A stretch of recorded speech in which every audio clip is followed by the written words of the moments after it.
to talk about each one of those, but everybody knows where they are, and I think this will be a pretty low turnout, and therefore your vote counts more. We have several elected officials with us here tonight. We have our county tax assessor, Mr. Bruce Elfont.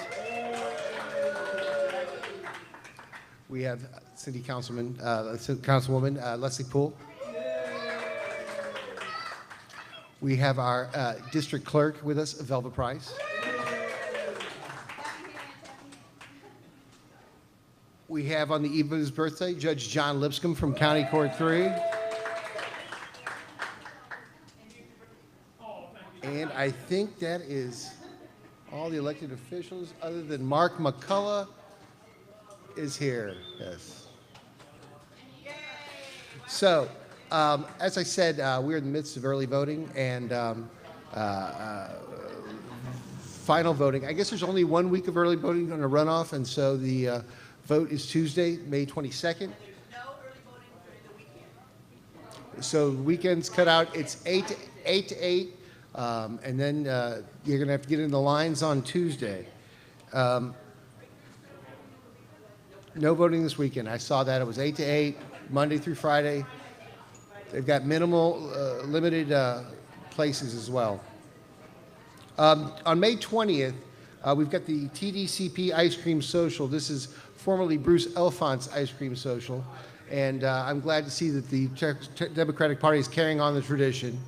And it's going to be from 1 to 4 p.m. at the VFW Post, 856. And that's on Alpine Road. Tickets are $15. May 22nd, as we all know, is Election Day. We have the Travis County Delegate Meeting on May 23rd. And on May 24th, not only is it Judge Lipscomb's birthday, but he is having a fundraiser at 505 West 12th Street at the office of Joe James Sawyer, I believe. And he would love for you to come by and wish him a happy birthday and retire some debt. He had a tough campaign. He is a battle-tested judge who has won all 3 of his contested races. I'm 3-1. 3-1. I forgot about that one. Which sounds like a really fun event. May 24th, Beers for Beto at a place I've never heard of, the Native Bar and Kitchen, 807 East 4th Street. Anybody know anything about it? The Native Bar and Kitchen? All right, well, something, you know, you get two for one. It's 807 East 4th Street. You can RSVP on the Facebook page. As of course, always on the 26th, VDR training. I think it's more important than ever we get the VDR training going. Let's get some, go hang out in some places with the cards and see who wants to sign up and see how many people we can get to vote, because it's going to be more and more important, as we all know. May 31st, Party for Sally Hernandez. That's from 5:30 to 7:30 at Dogwood. There's no parking there. The Dogwood. So Uber in, no, not Uber. Sorry. Ride Austin. Sorry. I don't Uber. I just refer to other people as Ubers. But Ride Austin. No, use Ride Austin. Austin Rideshare. Sorry. See, we're listening. Right. Thought I did so well. There's the live music and local brews to re-elect everybody's favorite senator, Kurt Watson. And this is at the Mexican American Cultural Center from 5:30 to 7:30 on May 31st. Everybody come on by. We owe it to him. I mean, for Christ's sake, we love the guy. I mean, he goes in there, bangs heads with those guys every day. And I imagine that's a very difficult job when you've got good ideas and nobody wants to hear them. June 9th, the Miss Juneteenth pageant. That's at Houston Tillison's from 6 to 8 p.m. And the Juneteenth parade on June 16th. And we'll have our next meeting where we've got Laura Morrison coming to speak. Tonight, we are very blessed to have City Council member Kathie Tovo. Oh, yes, I'm sorry. Yes? Okay. Becky, has forgotten the notebook, the sacred notebook, which is really a spiral notebook. And so we don't have an accurate capture of who's here tonight. So Becky is going to take a group picture. Everybody lean in a little bit. She's going to go panorama here so no one has to move. Sorry, nobody lean in. This is actually better than signing in. Right, this is going to be the new sign-in.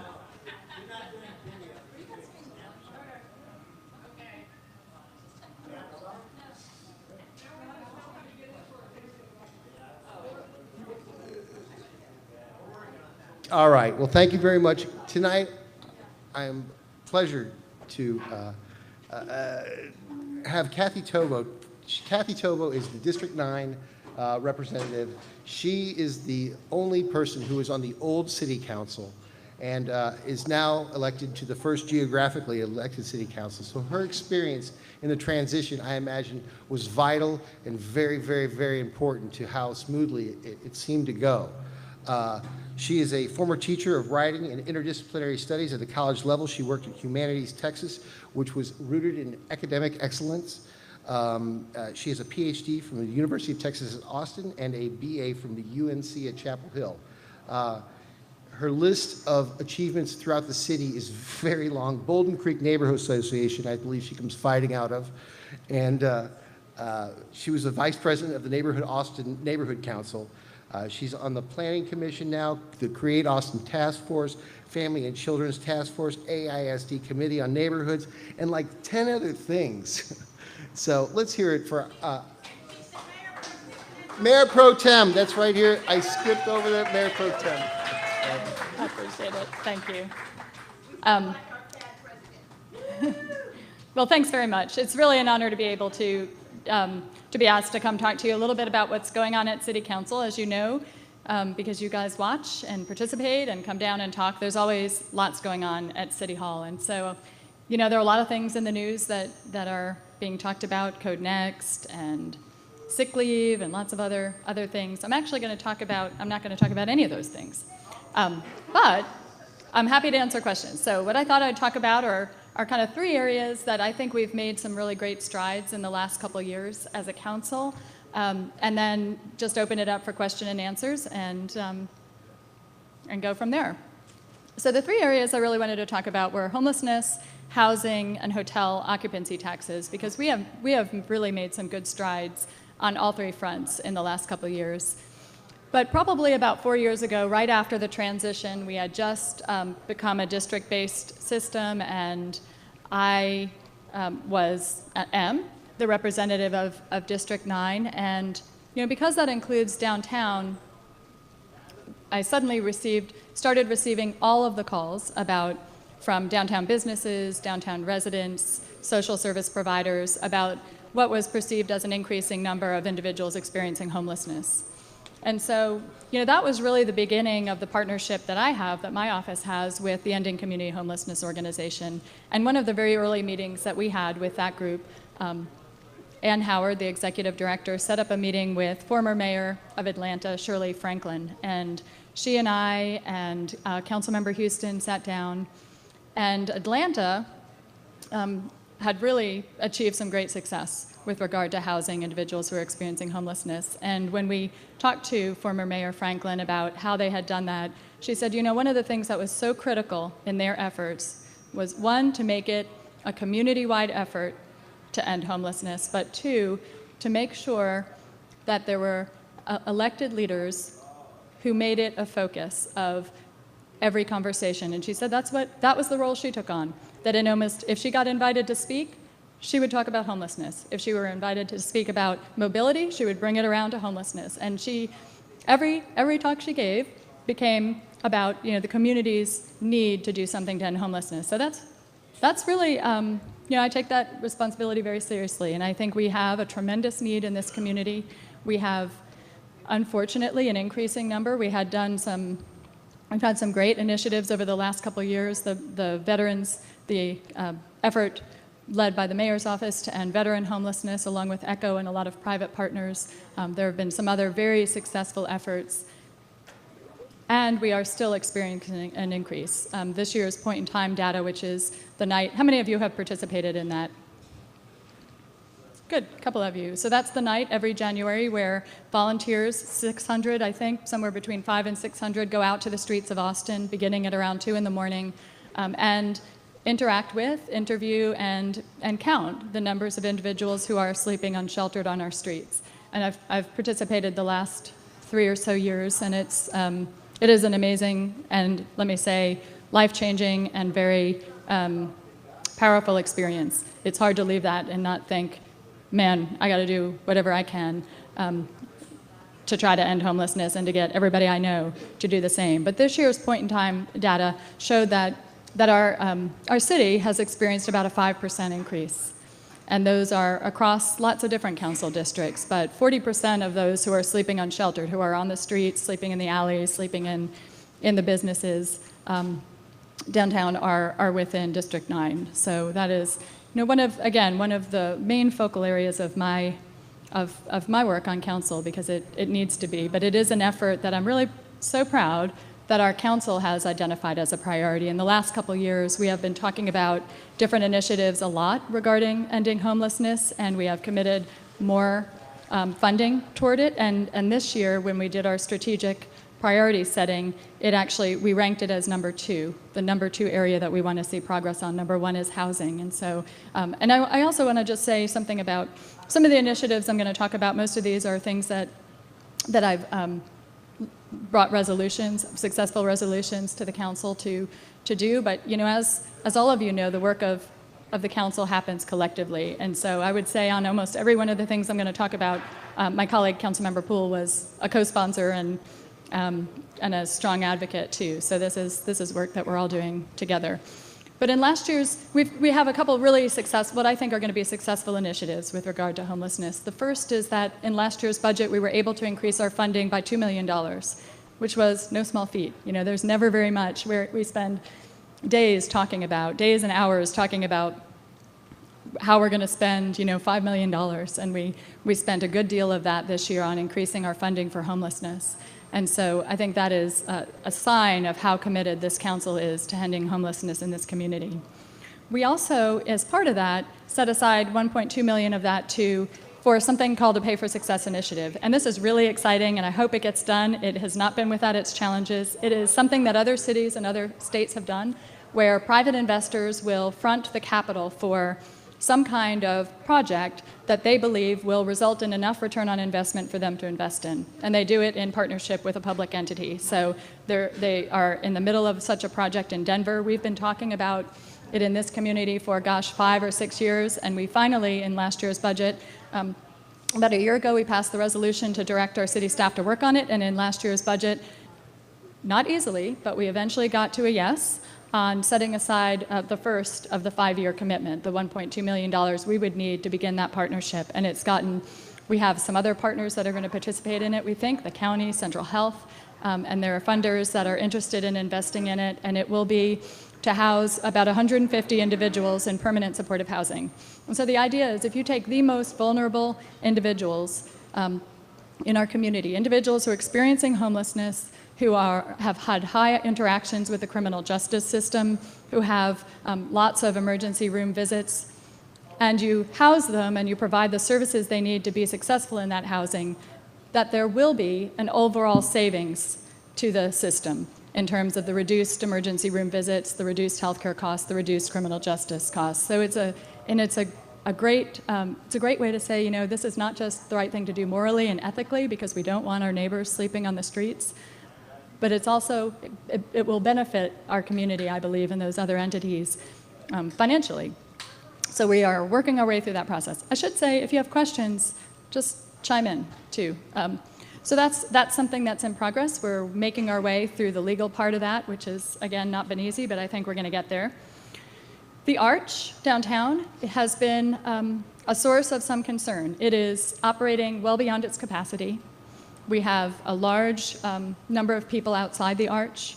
There was, as some of you know, a big effort this summer to have a pilot project go on that made a big difference and taught us some important lessons about what needs to happen in that area to really change the dynamics. One of the things, we had an outside consultant come in, and I've been part of all the meetings. We were meeting about once a week over the summer with social service and housing providers and others, and we brought in a consultant to look at the situation outside the Arch and to make some recommendations. And they said, you know, after the course of that discussion, that day-long discussion, we had representatives from our police department and others, and you know, what is happening outside the Arch, especially prior to the work of the summer, was a drug market. You had people who were coming down to the Arch to prey on those who were seeking services from Caritas, from the Trinity Center, from the Arch. And so there were a lot of efforts, very successful ones, to really interrupt that drug market around the Arch. But that sort of broadened into a discussion about what do we want the Arch, how do we want the Arch to function going forward? It is, as I said, at capacity, if not over capacity, on a lot of nights.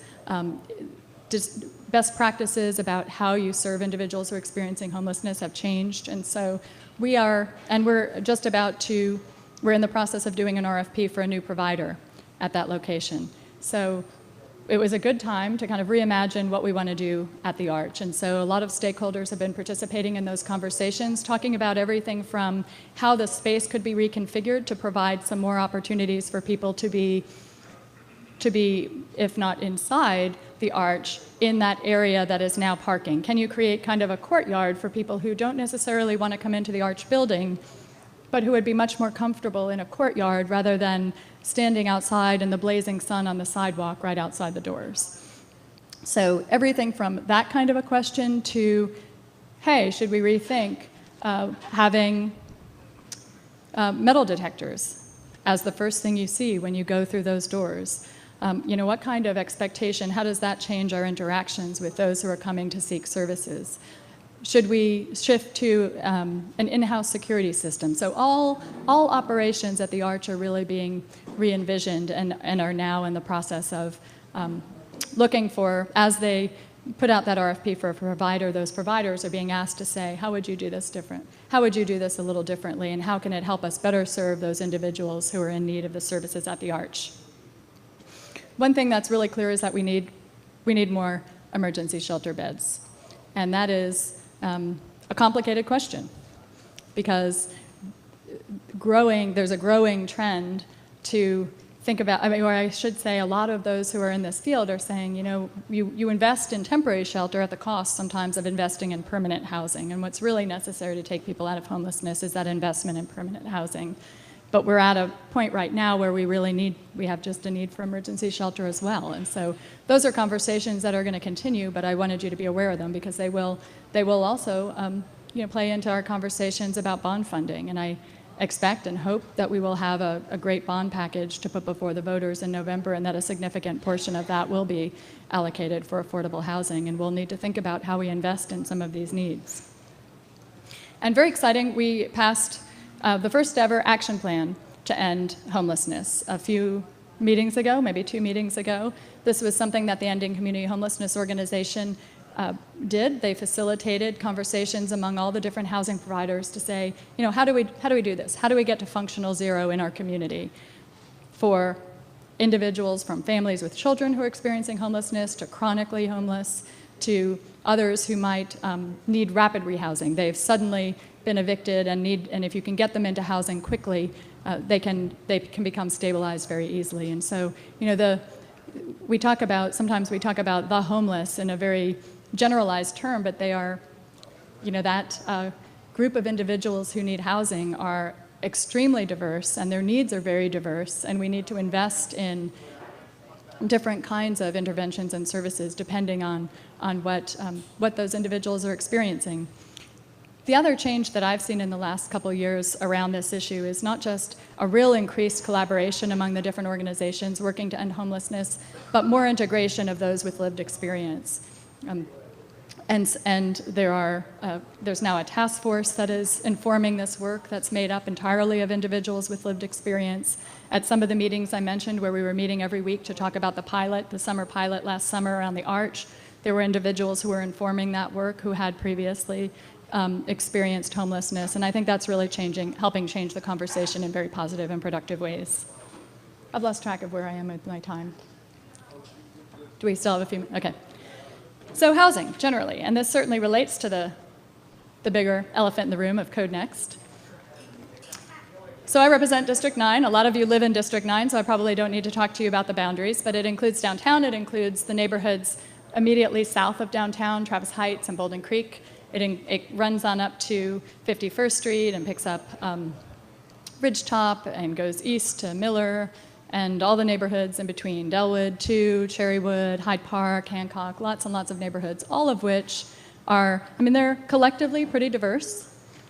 They are some of our very densest neighborhoods in the city, and they are all experiencing really high increases of housing costs and the highest rate of demolition in the city. And this is not none of the situations going on in Central City are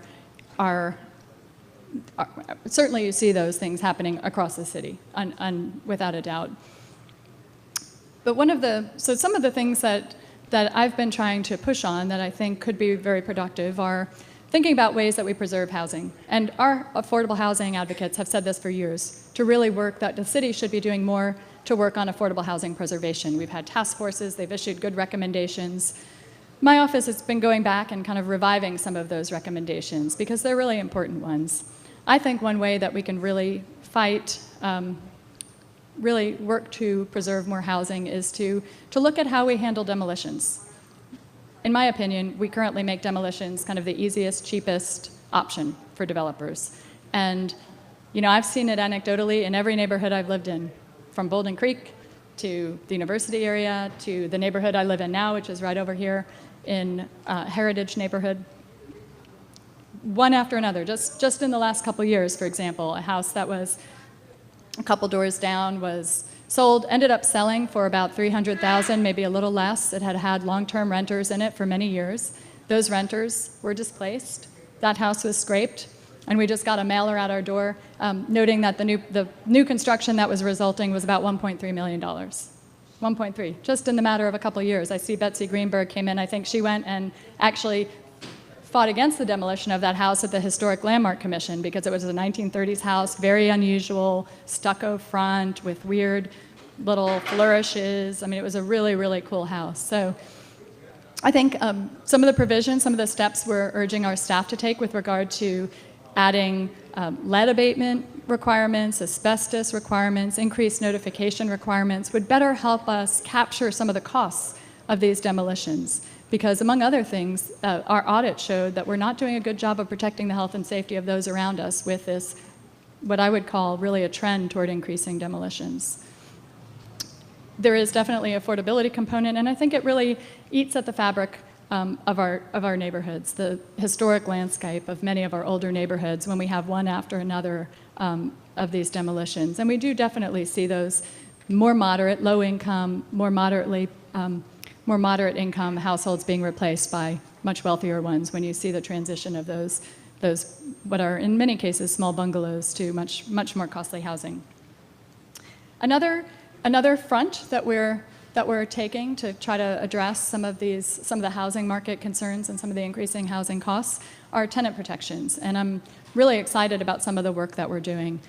In the last couple months, my office has brought forward resolutions related to embedding tenant protections in different kinds of programs that the city has leverage in. One is private activity bonds.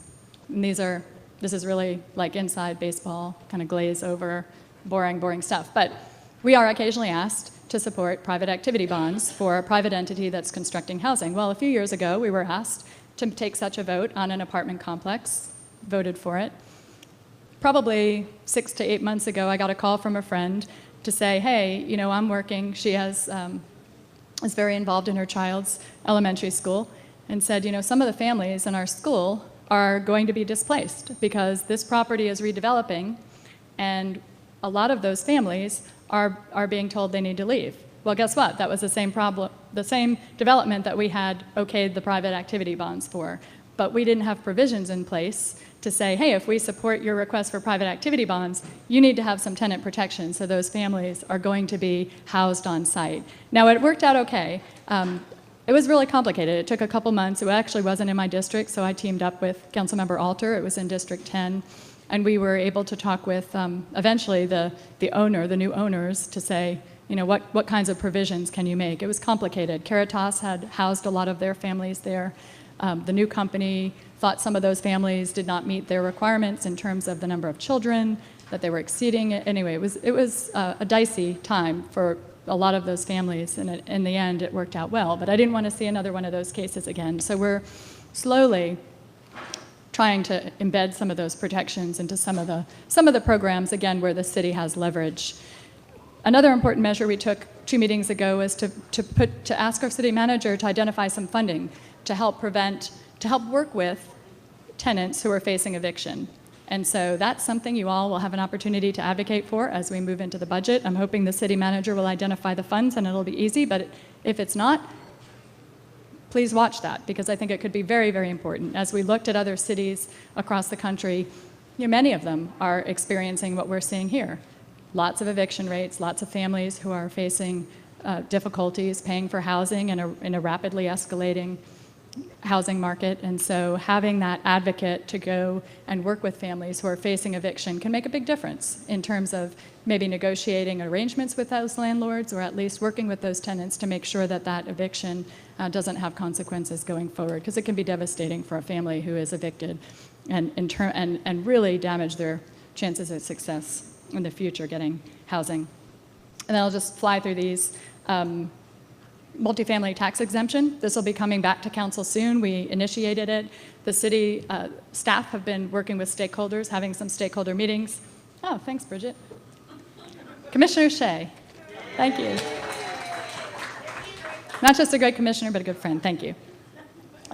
So this too, some of these things we initiate when they come back to council can become more controversial. I think this could be a real good issue to watch as well, because it has the potential of really helping us figure out how we preserve some of that aging multifamily stock and help keep it affordable into the future. And so it is complicated, and I don't know what our program would look like in the city of Austin, because we're somewhat limited in Texas, but it offers us the potential of being able to offer incentives to apartment complexes that, in exchange for a tax exemption, they would keep those units affordable and they would provide good tenant protections. We recently passed the right to return. Again, this is just initiating the work, so a lot of legal analysis has to happen, but this is an idea that the mayor's task force on institutional racism and systemic inequities came up with. It's also part of the People's Plan, which I know you've been reading a lot about, and we initiated it probably a month or 2 ago. This would provide preference for families who have generational ties to particular areas to try to either keep those families in the neighborhood or encourage them to return. We have initiated some looks at tenants' ability to purchase properties if they are on the repeat offenders program. This caused some kerfluffle in one of the conservative publications of the state. They picked up on it and somewhat suggested that I was trying to apply it to every apartment in the city, which I wasn't. So it caused a bit of a kerfluffle, but it would just apply to repeat offender properties, that if you're a tenant living in a property that's on the repeat offender program, which means it's a substandard housing, the city has come in and said this has health and safety violations, that the city would work toward creating some kind of program where those tenants could, through loans, have the right to purchase that property and then live in it as a co-op. And so some other cities have done that. I'm pretty excited to see how that works in Austin, if it works in Austin, the big if. And then I just want to quickly touch on our last topic. It has nothing directly to do with housing or homelessness, but I think it's a real good direction for the city in terms of how we use our resources and how your council is looking to use our resources as efficiently as possible. And this is hotel occupancy taxes. So I see Barbara Rush here, and this work really started when she was at City Hall working in Councilmember Morrison's office. We started at that time asking the question during budget time, boy, we're getting a lot of hotel occupancy taxes, and as more and more people come to Austin, those are increasing a lot. And when we had the conversation about, hey, can we spend it on this? There were years where we wanted to increase parks funding, for example, and we couldn't do that. There were no extra funds. We wanted to increase the money going to health and human services, and we didn't have extra funds for that either. And hotel occupancy yet kept going up, and we thought, wow, maybe this is a pot of money, and we were always told, well, it's not, right? Because it has to be spent in particular ways that were very mysterious and very regulated. And finally, and after a couple of years of being very unsuccessful at trying to convince our legal staff and our city staff and the rest of the council that we should use it in a different way, finally, with our new council, I sat down and spent a few nights going through the different state and local and whatnot requirements, and we found a way, we found a real good opportunity, and that is to be able to use that money for historic preservation.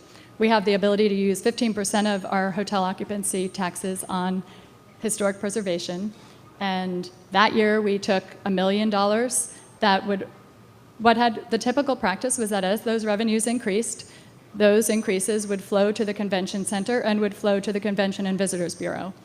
Two great entities doing good work, bringing lots of visitors to Austin and doing the job that we've asked them to do. But in a time of need and a time of where we have aging parks facilities, aging cultural facilities, we really needed to save some of that money and use some of that, reinvest those hotel occupancy dollars into our own city facilities, and maybe even some private ones too that attract lots of visitors. And so that's basically what we've done. The first year we did $1 million. This last year, Councilmember Troxclair actually brought the resolution forward, but worked really closely with Councilmember Poole. I worked closely with her on it, and Councilmember Alter, and Councilmember Kitchen. I think that's our group.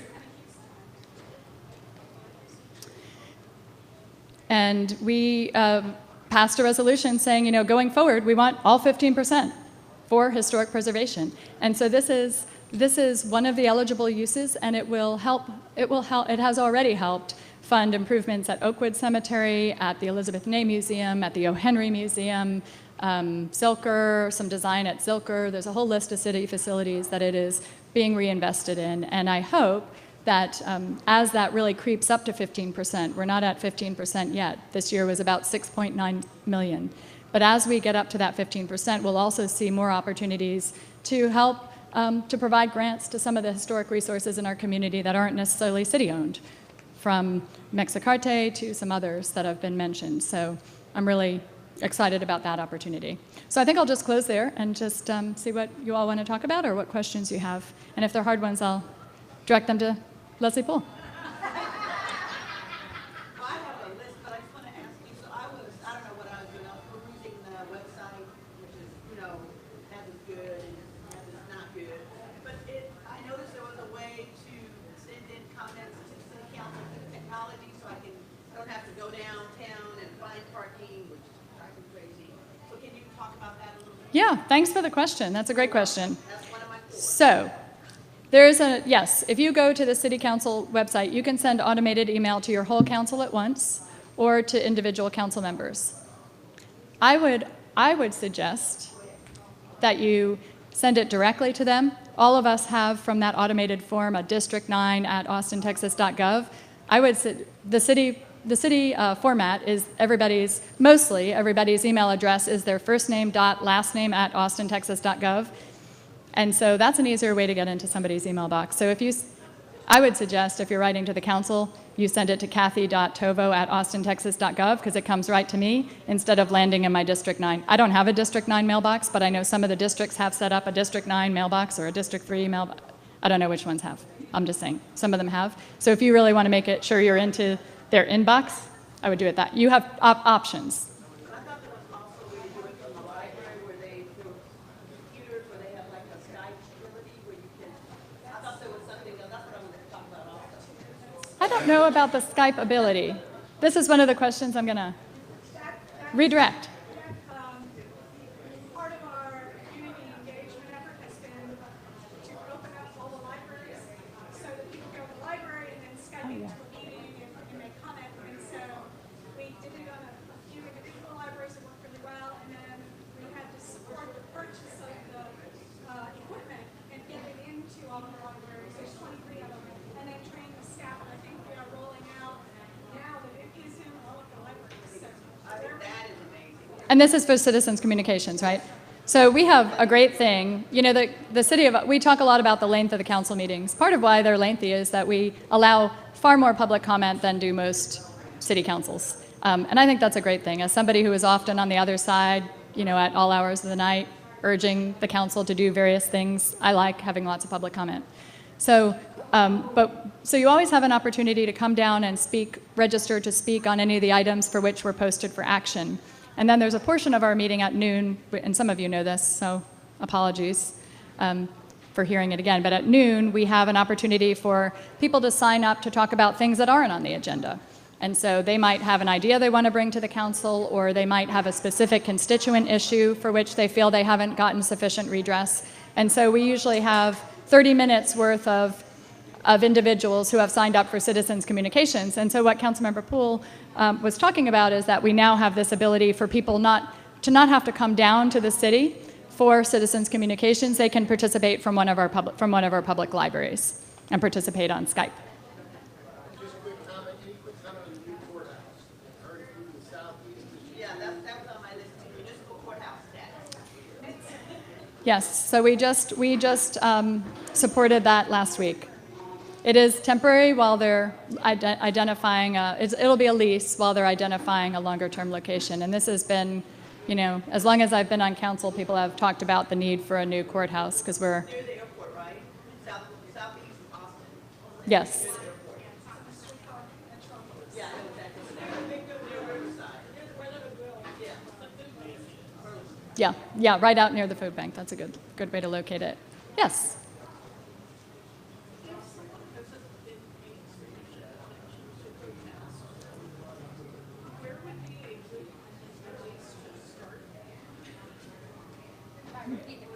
Yes, okay. Oh, yes, I forgot I was supposed to do that. So the question is... So much,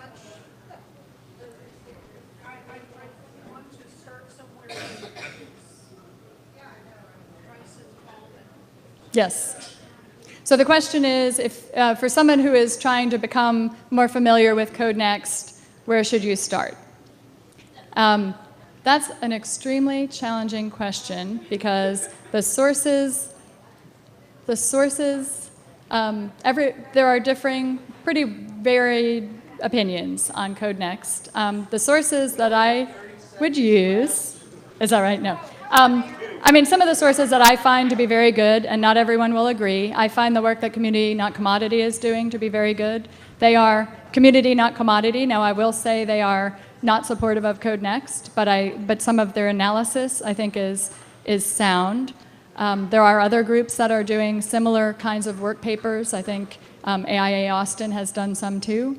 And reading some of the articles about the Planning Commission deliberations, I think will give you a sense of some of the varied positions on Code Next. There's no good summary documents I can send you to because it is so lengthy and every draft has changed pretty significantly and the maps have changed, and so we're all sort of struggling to figure out what's in the draft. At the same time, the Planning Commission is adding many amendments. I was told a couple days ago about one such amendment removed open space, for example, as one of the requirements. So I'm glad that this is an engaged audience, and I hope you will watch the process as it goes through Planning Commission and then at Council, because these are pretty significant land use issues that will change.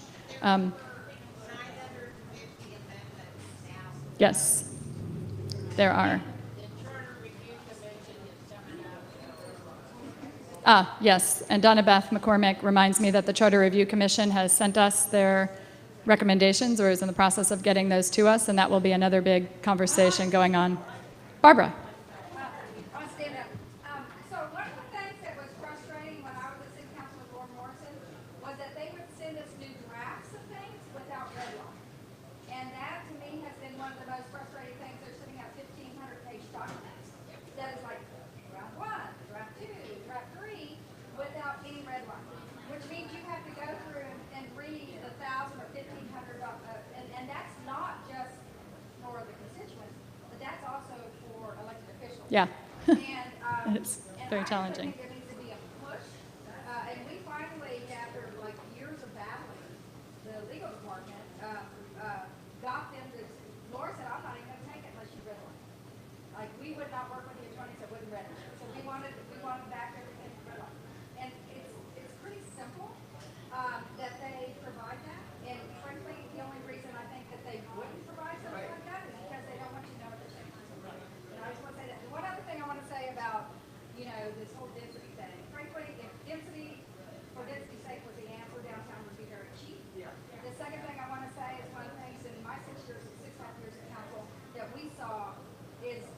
like Hyde Park, places like Zilker, places like that, this infill that's coming in was causing homes to flood that had never been flooded before.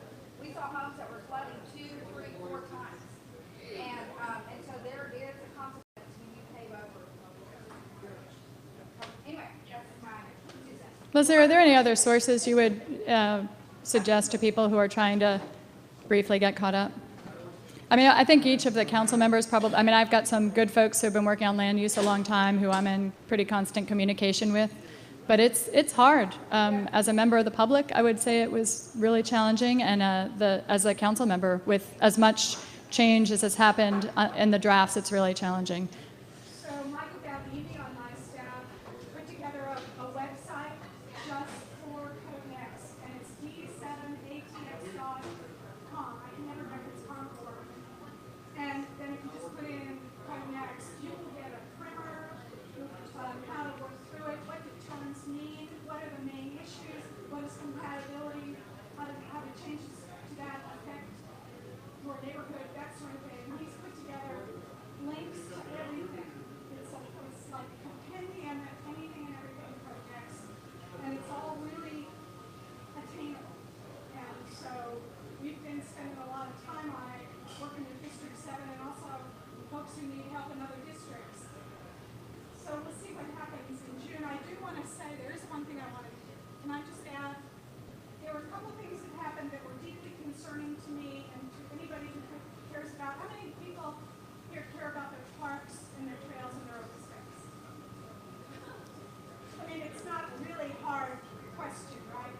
Well, last week the Planning Commission took steps to eliminate the requirements to have common open space and public open space, and to change the elements of our parkland dedication fee are also in their crosshairs. They are intending to eliminate the requirement for open space because they say we need more housing. We need to cram everybody in more and more and more, because that's going to, right, lower the cost of whatever it is they build.